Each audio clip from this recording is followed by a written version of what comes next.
plantation, settlers called Pilgrims held a feast. This feast is known as the first Thanksgiving.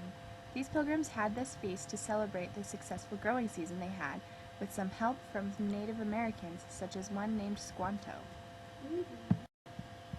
After this first harvest, the Pilgrims actually did not continue this yearly tradition unless they were able to turn out another good harvest.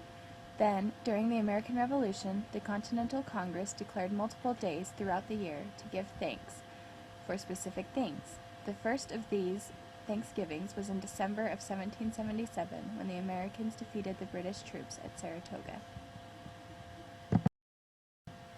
Soon after the United States had become a nation of its own, many early presidents of America declared Thanksgivings, but it was still not a yearly occurrence. George Washington and John Adams both issued proclamations of Thanksgiving during their presidency. However, presidents such as Thomas Jefferson did not. In the midst of the Civil War, President Abraham Lincoln declared that Thanksgiving would be celebrated every year on the final Thursday in November.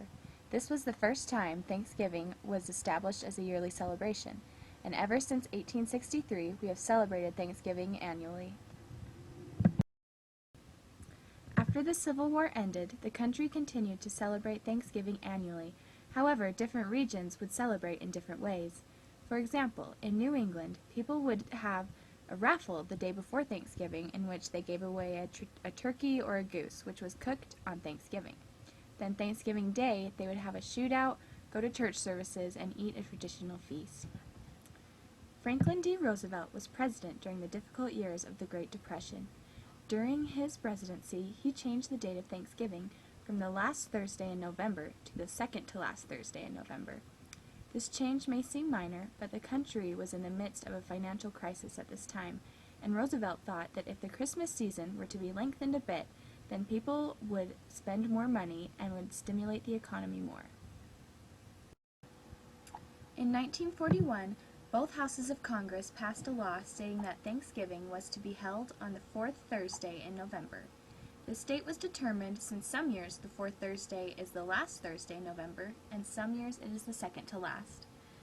This bill was signed off by President Roosevelt, and this made the date of Thanksgiving a federal law.